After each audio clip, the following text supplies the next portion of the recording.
Good morning, everyone. Welcome to the First Unitarian Society of Milwaukee. I'm Reverend Dina McFeeters, and I'm honored to serve as Associate Minister and to welcome you to our online worship service on Memorial Day weekend. At First Unitarian Society of Milwaukee, we welcome people of all genders, sexualities, ages, races, ethnicities, histories, and bodies. We welcome your mind, your heart, and your spirit. We welcome all you are carrying with you and all your heart longs to set down. During the COVID-19 public health emergency, all First Church in-person activities have been postponed or moved online. We offer all ages religious education every Sunday at 10 a.m. and youth group at 1 p.m. You can find the link in your live stream chat now or in the RE weekly updates. Sign up for that update to find out more about family ministry and religious education for children and youth. Join us for virtual coffee hour this morning after the service where we chat in small groups on video conference. You can find the Zoom meeting link in the live stream chat or the Friday e-announcements. Visitors and members are encouraged to connect. Just bring your own coffee. Our Sunday forum at 10:10 a.m. today is Climate and Equity, an Action Plan, with Barbara Richards and Bruce Wiggins sharing a presentation from Milwaukee Climate and Equity Alliance. Would you like to help voters register? Training will be provided by the League of Women Voters in a Zoom meeting Sunday, June 14th from 1 to 2:30 p.m. See the link in our live stream chat to register. We will not have our regular Monday lunch with the senior minister on Facebook Live this Monday, May 25th, because it is Memorial Day. We will return to Monday lunch with the senior minister on Monday, June 1st. Please join the ministers to connect and reflect this Thursday at 6 p.m. to 7 p.m. on Zoom, and you can find that link in your announcements. Once again, I welcome you to our worship service by inviting you to repeat our mission after me. We gather to nurture the spirit, engage the mind, and inspire action. I'm delighted to introduce our pulpit guest this morning, the Reverend Linda Berez. Chaplain Berez is a major in the Civil Air Patrol and a Unitarian Universalist minister. She is a Meadville Lombard graduate, an Air Force veteran, and has 39 years of experience in computer technology. Linda enjoys serving as a chaplain to Milwaukee Composite Squadron 5, where she teaches character development lessons, manages the squadron's information technology needs, and provides spiritual care to the cadets and seniors. Linda also serves as the chaplain at the annual Wisconsin Wing Encampment at Volk Field, where she was awarded an Achievement Award for outstanding duty performance. Linda currently works for Apple. She is married to her partner, the Reverend Dr. Marcia Marino, who is a retired Unitarian Universalist and UCC chaplain. They enjoy life at home with their rescued cockatiel Dee Dee, who loves listening to elevator music and smooth jazz. Welcome, Linda. Here is Reverend Berez with the opening words. Good morning, and thank you for inviting me into your homes this morning. Our opening is adapted from the words of Charles A. Howe. What life have we, if we have not life together? There is no life not lived in community, and no community not lived in celebration and praise.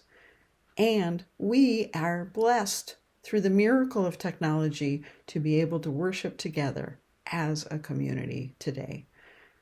Let us watch Reverend Jennifer light our flaming chalice, the symbol of Unitarian Universalism.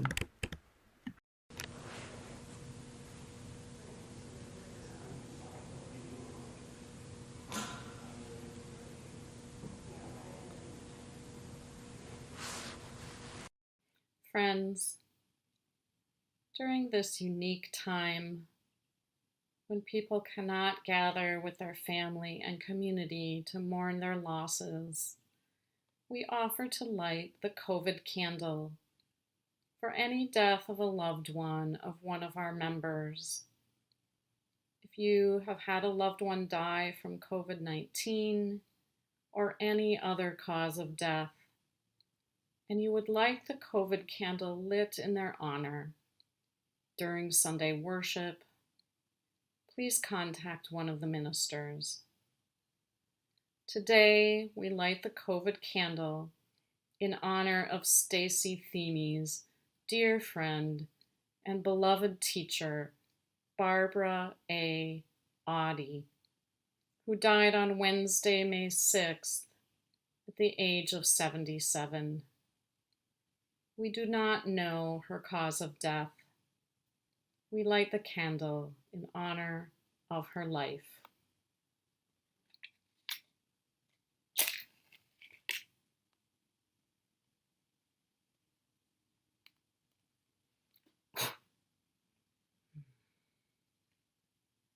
Let us return to Reverend Perez for a spoken meditation. For our meditation this morning, a Memorial Day prayer by Barbara Peskin. Spirit of life, whom we have called by many names in thanksgiving and in anguish, bless the poets and those who mourn. Send peace for the soldiers who did not make the wars, but whose lives were consumed by them. Let strong trees grow above graves far from home. Breathe through the arms of their branches. The earth will swallow your tears while the dead sing. No more, never again, remember me. For the wounded ones and those who received them back, let there be somebody ready when the memories come, when the scars pull and the buried metal moves, and the forgiveness for those of us who were not there for our ignorance. And in us, veteran in a forest of 1,000 fallen promises, let new leaves of protest grow on their stumps.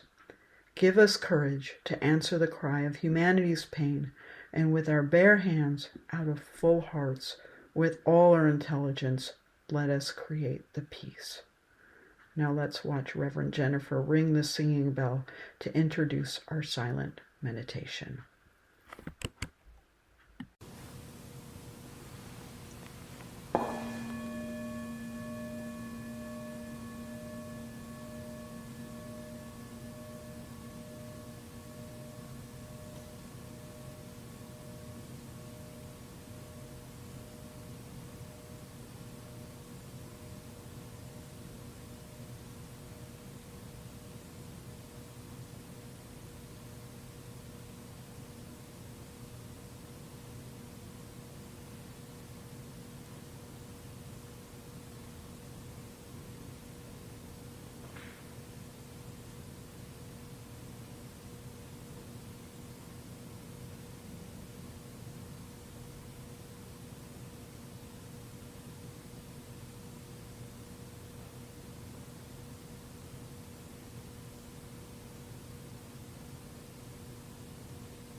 In 2003, I was serving in the Army as part of the 82nd Airborne Division. My UH-60 Black Hawk helicopter battalion was deployed to Iraq 6 months after Operation Iraqi Freedom began.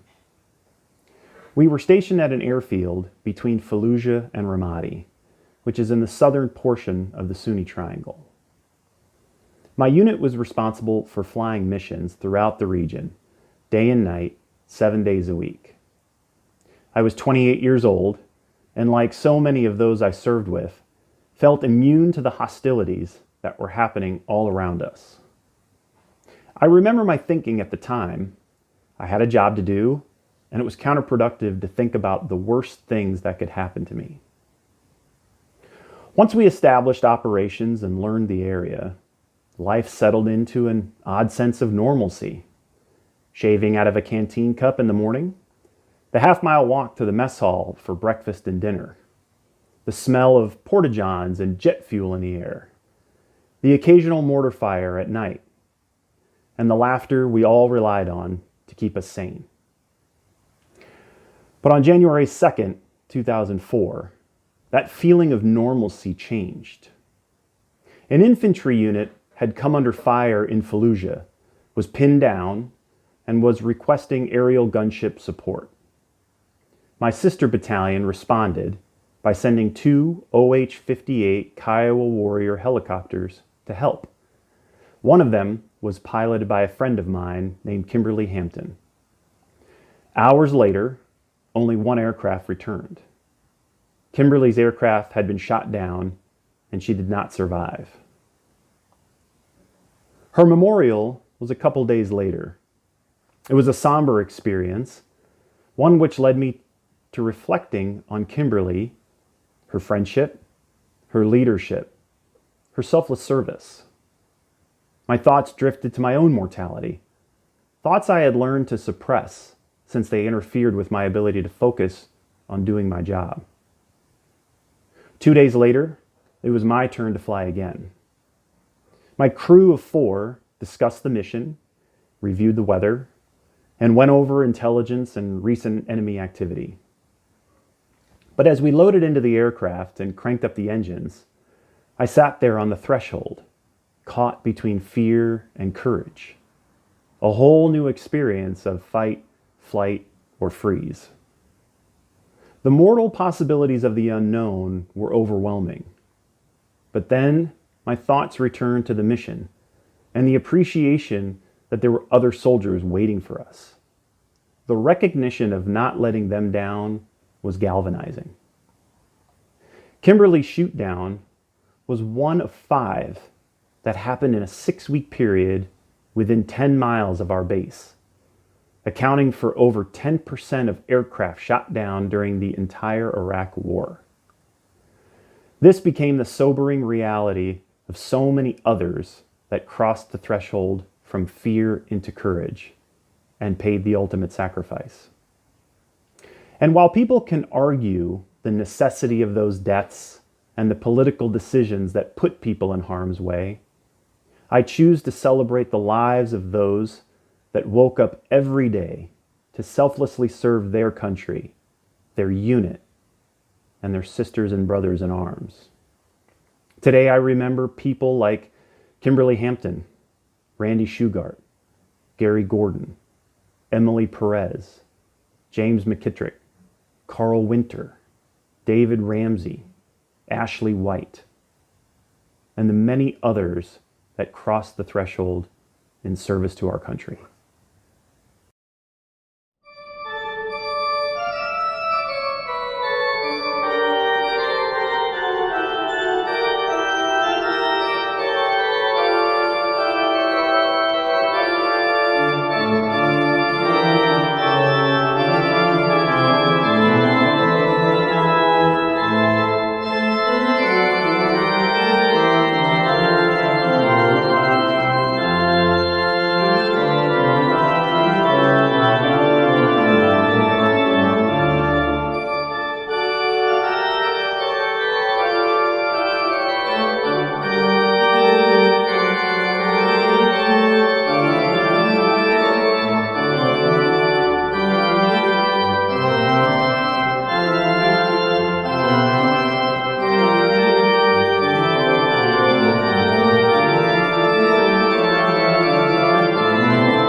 For the sermon this morning, I want to start out with a reading from our book called Bless All Who Serve.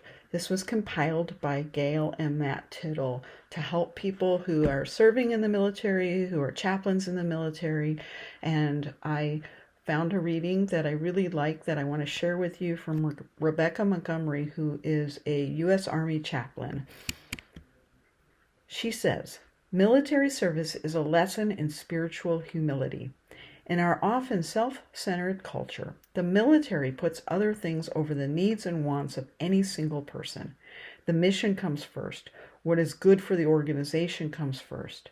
Our historical footprint comes first, and operational security comes first. As service members, we are just one cell in a huge organization that is living and breathing. It's easy to get lost as a faithless soldier, just another Joe on a mission. As people of faith, we choose a spiritual path that calls us to be greater than just another Joe. We bring compassion to those who are suffering. We offer acceptance to those who have been cast aside. We befriend those we meet without checking out their political affiliation or religious beliefs first. We give voice to those who are overlooked and oppressed. We open our hearts and our minds to spiritual wisdom from the world's religious traditions. Spiritual humility means putting ourselves aside and watching for opportunities to bring healing to a bruised and broken world. We bring healing to those around us by being the best at the role we are called to play, be it cook, clerk, medic, or infantryman. Whatever you do, radiate your faith in your daily work and life. The smallest act of kindness or tolerance and respect can make waves in the life of another person. You bring peace into this world through your relationships and how you treat others." When Dina introduced me this morning, she told you that I'm a chaplain in the Civil Air Patrol. This is the uniform that I proudly wear at meetings and have done so since 2013. After having served in the Air Force, the familiarity of these uniforms, the routines that I had experienced at the first meeting I attended, helped me to feel at ease. There was quite a bit of activity within the walls of that Army National Guard armory in Oak Creek that evening. The cadets, young girls and boys, and young men and women from 12 to 21 were participating in classes, marching, some leading, others following, and the adults, senior members, as we are called, were overseeing the cadets throughout the evening. Now, as I was getting ready to leave, 2 young female cadets came up to me, and I'll never forget the one who was all smiles. She told me that there was an aerospace education program happening that weekend in Oshkosh at the EAA grounds, and for any Civil Air Patrol cadet from Wisconsin who wanted to participate, she was going to build and launch model rockets. If she was successful, she was going to earn her model rocketry badge. Now, she was small at the time and very nervous. I told her that I'd be thinking about her and I hoped that she did well. Now, over the years, I got to know Sarah, not her real name, and I got to watch her grow. I watched her confidence grow, and I watched her go from a somewhat shy and awkward 12-year-old to a very self-assured woman. She went from follower to leader, and along the way she came to me as chaplain for occasional advice and to share the ups and downs of her journey through adolescence. I'm pretty sure, looking back, that Sarah's enthusiasm and the other cadets' determination to do their best, the warm welcome that I received from the seniors, all helped me to make the decision to join. Civil Air Patrol is one of those organizations, kind of like Unitarian Universalism. It's been around for a long time, but it's not widely known to the public. Now, I found it through a flyer at the Franklin Library. When I did some research, I learned that Civil Air Patrol has been officially recognized for 79 years. I want to share with you a few pictures and some information from an article in the April 2020 edition of the VFW, the Veterans of Foreign Wars magazine. This information is available on the vfw.org website. This picture here shows two Civil Air Patrol members from 1942 moving a practice bomb. And the title of the article is "Our Little Effort Contributed So Much." What predated that photo was the work of Gil Robb Wilson. He was a World War I aviator, New Jersey Director of Aeronautics, and a Presbyterian minister. He had returned from Germany where he'd been serving, and he was convinced that there was another dangerous war looming. Wilson envisioned mobilizing America's civilian aviators for national defense, and it was an idea that was shared by others. The idea became the Civil Air Patrol, CAP, or CAP as we call it, in December of 1941. Now, a month later, the German submarines began attacking merchant vessels along the East Coast, and these volunteers, these members of CAP, they flew armed light aircraft to protect the coast, and this was done from 1942 to 1943. You can see here in this quote from Major General Mark E. Smith, who is currently our National Commander of Civil Air Patrol, that because of the work of these civilians during the war, he said that the direct result of CAP's missions was the retreat of the German U-boats. And so, because of the attrition of the U.S. oil tankers being unsustainable, it was important that CAP had been founded and had actually begun these missions. Now, in December of 2014, Congress bestowed the Congressional Gold Medal to many people who had served during World War II.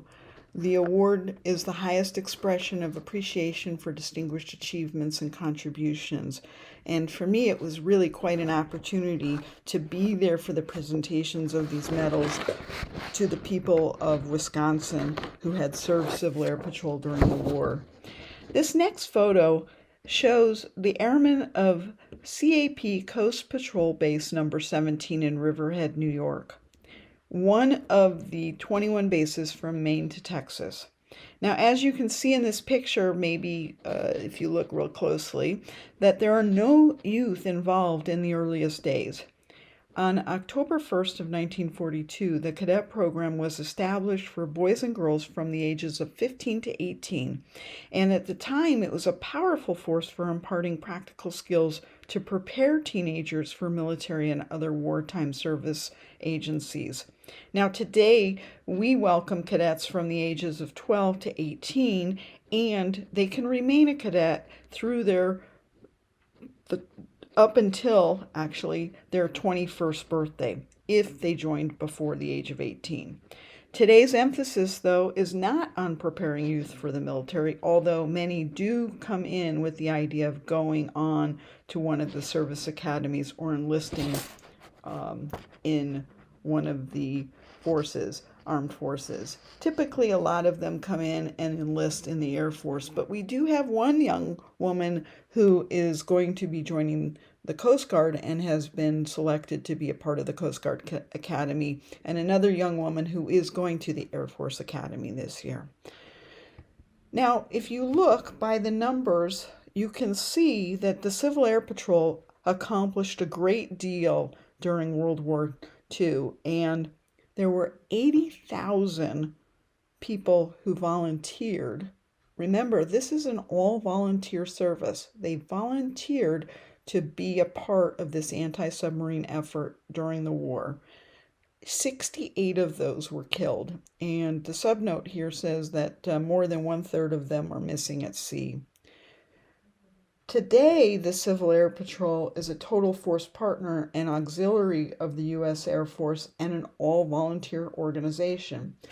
So each state in the Union is considered a wing, and each wing has squadrons, and each squadrons can have as small a squadron as 3 people, 2 seniors and 1 cadet, or up to possibly 20 seniors and 40 cadets. And within these squadrons are flights, and each flight is made up of either cadets or seniors. Just to give you an idea of where we are today, there are over 1,000 squadrons in the country, with over 25,000 cadets and over 34,000 seniors. Currently, I'm part of Milwaukee Composite Squadron 5, and there are many other squadrons in the Wisconsin wing, some with just cadet programs, some with just seniors, and some who fly airplanes with the Cessna 172s and the 182s. Now, some of the squadrons have cadets and pilots. Today, Civil Air Patrol's mission is to support America's communities. We do that with diverse aviation and ground services, youth development, and promotion of the airspace and cyber power. We also do it with emergency services, and that is one of Squadron 5's missions. Because emergency services is such a big part of what we do in Civil Air Patrol, I wanted to show you some slides to the response of the COVID-19 pandemic.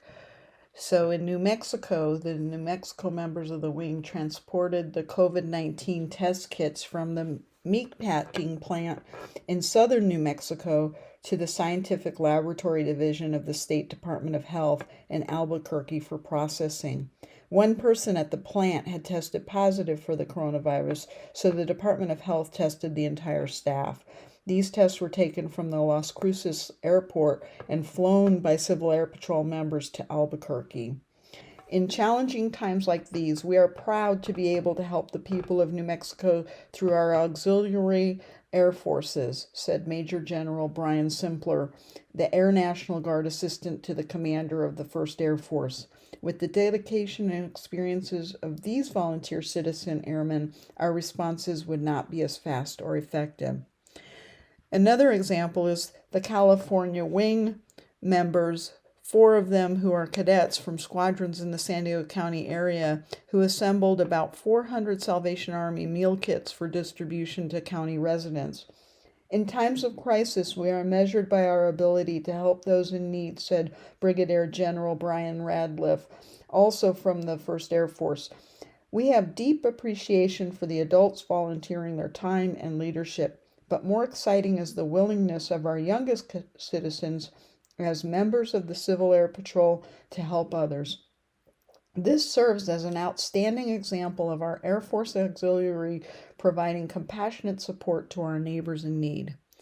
Another example, on the other coast, Pennsylvania Wing Emergency Services ground team helped distribute boxes of food at the Pittsburgh International Race Complex, filling some 680 cars. This mission was conducted at the request of the Pennsylvania Emergency Management Agency. We're proud of these CAP cadet volunteers, said Brian Simpler. We know that assisting their fellow citizens in Pittsburgh is an honor they take to heart. These cadets are making a tremendous positive difference in our response to the pandemic. And Cadet Staff Sergeant Noah Madewell spent some of his stay-at-home time learning from his grandmother how to sew so that he could help make over 100 masks for the Knox County, Tennessee Sheriff's Office. Staff Sergeant Madewell said, "I would simply like to encourage everyone to do what they can," he said. "There is always someone who needs our help. Sometimes we just need to look for the opportunity to help them. Do what you can. Every effort may help more than you know." His commander, the Knoxville Squadron's commander, Captain Michael Gifford, said, "I am truly pleased to have Cadet Madewell in our squadron. He is truly passionate about helping others and is far more mature than most people his age." Service is one of Civil Air Patrol's core values, and the making of these masks is a key example of that. This is Memorial Day weekend. This is the unofficial start to summer. It is a summer unlike any of us have or probably will ever see. We are honoring this weekend those who have served in the military. who raised their right hand and pledged to protect and serve this country and possibly give the greatest gift that they could give, their life. I was moved by what Mark said about choosing to celebrate the lives of those that have selflessly served, that those people that have served their country. But I feel that I would be remiss if somehow we don't just stop for a moment and think about all the lives that have been lost to the COVID-19 pandemic. Almost 1 million people, some even serving on the front lines, the medical staffs of the hospitals and the clinics and the nursing homes. Now, not all the ways in which we can choose to serve puts us in harm's way. The service that I do in the Civil Air Patrol is something that I do because I believe in the vision of CAP to build the nation's finest force of citizen volunteers serving America. Now, while I was thinking about today's service and how it relates to Unitarian Universalism, I was drawn back to the opening words of the aspiration which is said every week at my home church, First Unitarian Universalist in San Diego. Love is the spirit of this church. The quest for truth is its sacrament, and service is its prayer. Before becoming a minister, I would stand in that sanctuary each week and I would say those words, service is its prayer. And I really took it to heart. I served the church as president. I went to General Assembly. I brought forth a resolution there one year to recognize the freedom to marry for all same-gender couples. Yes, it was many years ago, but social justice issues are still important to me, and I know that they are important to you here in this congregation also. The work of the Civil Air Patrol is definitely about service, as we are reminded by Staff Sergeant Madewell, who took it upon himself to help those around him. I hold both of these ways to serve as a UU minister and a Civil Air Patrol chaplain within me, and saying the word service as its prayer holds great meaning. Former Unitarian Universalist Association President Peter Morales wrote, "When I was young, I was taught that prayer was words that express gratitude, contrition, and requests for blessing, healing, wisdom, and strength. We prayed alone in service and together out loud. Yet, if prayer is the word we use to describe connecting to what is sacred, I think service may be the best form of prayer. And if the purpose of the spiritual practice is spiritual growth, then service is a powerful spiritual discipline. I have seen again and again how service transforms people. No one commits himself or herself to service remains unchanged by the experience. When we serve, we become more compassionate, more sensitive, more understanding, and more aware. We are reminded of how precious and fragile life is. We experience our vulnerability and our deep need for one another. When we serve, we experience what love can do. Now, I have a very unique opportunity in my life to help cadets at weekly meetings where we emphasize core values of respect, integrity, excellence, and volunteer service. One of my favorite activities, though, each year is serving on the staff of the Wisconsin Wings Summer Encampment. Unfortunately, it was canceled this year, but I, like you, hope that eventually we will be able to return to some of our favorite activities. I want to share with you some slides here of what encampment looked like last year. Welcome to Wisconsin Wings Summer Encampment at Volk Field Air National Guard Base. Encampment is a week of learning what it means to be a cadet and what it means to be a leader. Yes, it looks like these kids are in the military. Some of them might look worried to you or tired or scared. Some of them may be away from home for the first time. Some of them may just be 12 years old, so they get homesick.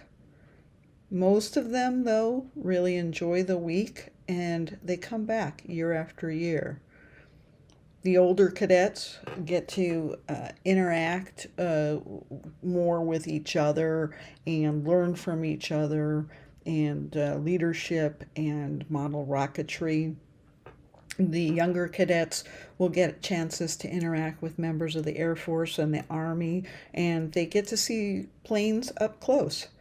They get to also take flights in CAP planes. They achieve things that they didn't know that they were capable of achieving. This past June, we had over 100 cadets and close to 100 staff, which includes older cadets and adult senior members at Volk Field.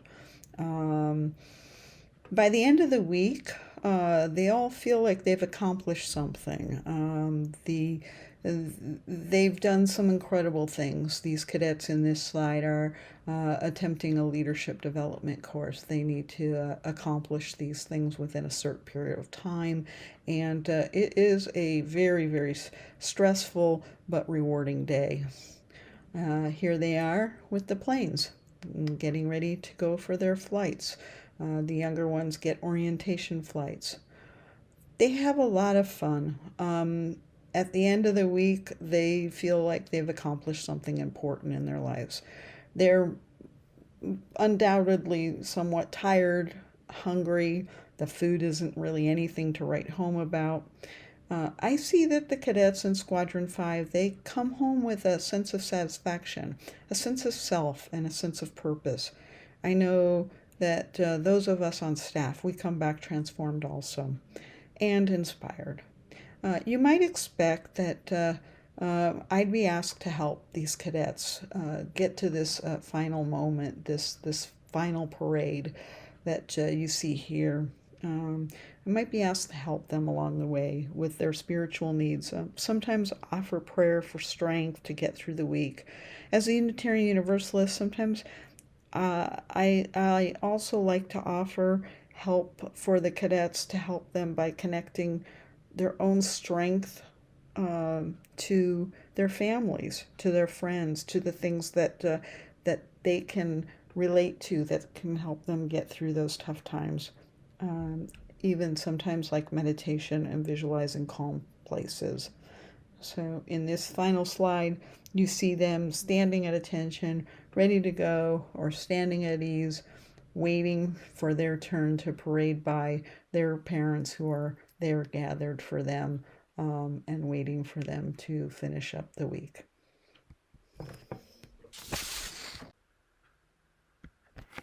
I get asked sometimes, why as a Unitarian Universalist chaplain do I wear a cross?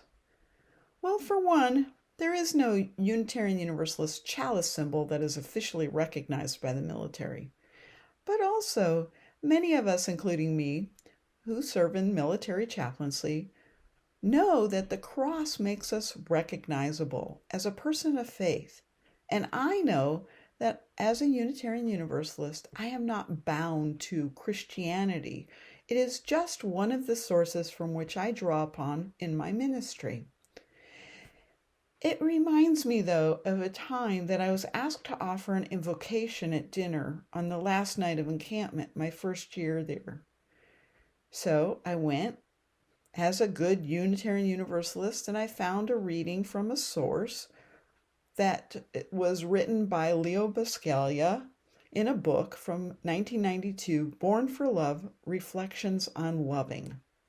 He wrote, "Years ago, I had a Buddhist teacher in Thailand who would remind all of his students that there was always something to be thankful for. He'd say, 'Let's rise and be thankful, for if we did not learn a lot today, at least we may have learned a little. And if we didn't learn even a little, at least we didn't get sick. And if we did get sick, at least we didn't die. So let us be thankful. Now, as you can imagine, the room got quiet. I don't think that's exactly what the commander had in mind. Funny thing, the command staff didn't ask me to offer a table prayer at the next dinner. But a year later, I was planning for the next encampment, and a senior member came up to me and said, "You're a Unitarian Universalist minister, aren't you?" Yes. Are you a UU? And he said, "Lifelong born and raised." Now, it's not that I keep my faith a secret, but unless asked, I don't really believe it's an important part of my work as a chaplain. But I wondered, what made you ask about my religion? And he said, the prayer at dinner was not exactly the normal prayers we're used to hearing from CAP chaplains. 2 summers ago was my 4th encampment. The first 2, I came home questioning if I really wanted to go again. They're tiring. We're up at 6, usually awake till 11 or 12, moving all day long, trying to be everywhere when I'm called. Maybe it was time for another chaplain to take a year. If I had not been there, though, that summer, I would not have met 3 extraordinary young people. They helped me realize how important Civil Air Patrol is to them and to me. They all aspire in some way to serve our country, and they are all very religious. They approached me and they said they wanted to know if there could be a time each day for them to pray in a small group. Now, usually there's a time for cadets to go to church on Sunday, and if asked, I invite them to pray on their own in the evening. But their request was very sincere, so I made the arrangements to pick them up each evening before lights out and find a space for them to pray. That first night, I took them to a picnic area close to the barracks. I sat about 10 feet away, and I could hear their voices, but just barely. When they finished, they thanked me and asked if this might be possible again. Now, I told them, with the way the evening schedule is, with physical activities, blister checks, yes, wearing combat boots all day will give you blisters. And also, because they had to take showers, they had lights out, I wasn't sure I could promise anything. But we worked things out for 4 of the 6 nights. Because the 3 cadets were divided into different groups, they were sleeping in different buildings, close to each other, but still a walk to gather them. So one evening, when I was picking up one young man who was at one end of the housing, he told me about how important his religion is to him, and he wasn't sure if he wants to be a chaplain or a pilot in the Air Force. Interesting choices, I said. Now, one night, that young man said to me, "Can I tell you something that happened last night?" He seemed nervous to talk to me. He said that he was lying in bed, going to sleep, and he heard a voice, clear as any voice, and he saw something in his room. He took out a piece of paper, and he read to me what that voice said. "Did it feel like God was talking to you?" I asked. "I'm not sure," he said. And we walked in the quiet of that evening. The sincerity and depth in which he read the words he heard in the dark that night stay in my memory to this day. The young woman and I talked one evening about having faith. "Do you think having faith helps someone to feel more grounded?" I asked.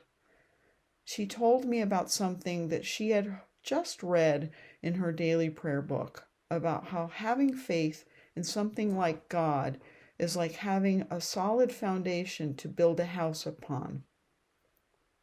As we walked, we talked about the connection between the mind, the body, and the spirit. We talked about how the spiritual part of her and her friends give her strength. The blessing of witnessing such a deep faith among such young people for just a small part of each day moved me. It's not my tradition, as I really don't believe in God in the same way that they do, but I believe that there's a lot to be learned by being open to understanding our differences. I truly believe that they will go far in life. When I'm asked to offer a prayer for our squadron, I usually begin, Spirit of life, God that is above us, around us, and within us. My service to the Civil Air Patrol is my prayer, that within all of the cadets and all of the adult senior members I work with and serve, we are connected to the same life force. And together, we can make this world, in our way, just a little bit better. When we serve, we experience what love can do. May each of us here find some way, may you find some way to serve others and to offer service as a prayer. Amen, and blessed be. Good morning. We know this coronavirus pandemic is affecting our members in many different ways, but for those of us who are able to give right now, it is more important than ever to share our resources with people who have been harder hit by the pandemic. Our church supports members and friends of our congregation spiritually, emotionally, and materially, and supports people in Milwaukee through our relationships with our community partners. Your pledges are the foundation of our congregation and the core of our spiritual practice of generosity.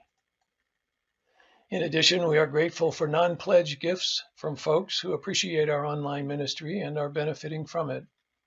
We also have a special fund for people who need financial support called the Minister's Discretionary Fund.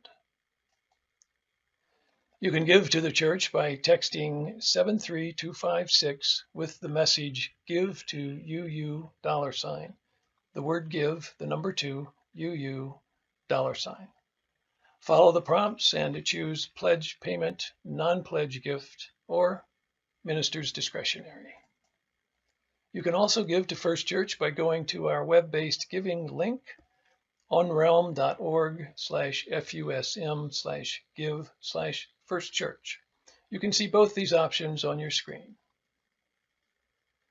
We also encourage you to give directly to our community partners. You can find a list of their needs on our website at UU-Milwaukee.org/support-Milwaukeeans-COVID-19. That link should be on your screen as well. Today, we're highlighting the work of the Interchange Food Pantry, which feeds people from all over Milwaukee. To give to Interchange, go to the GoFundMe page at the link on your screen, or you can go to gofundme.com and search for Interchange Food Pantry. All of your offerings to our community partners and to First Church will be gratefully received. And now, as always, but especially at this time when our interdependence is so evident, thank you for your generosity.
closing words are from Theodore Parker this morning. O God, may we join the human race in daring to live in the prophetic spirit. May we have communities for the whole person, truth for the mind, good works for the hands, love for the heart, and for the soul that aspiring after perfection, the unfaltering faith in life, which like lightning in the clouds shines brightest when elsewhere it is most dark. And blessed be. Amen.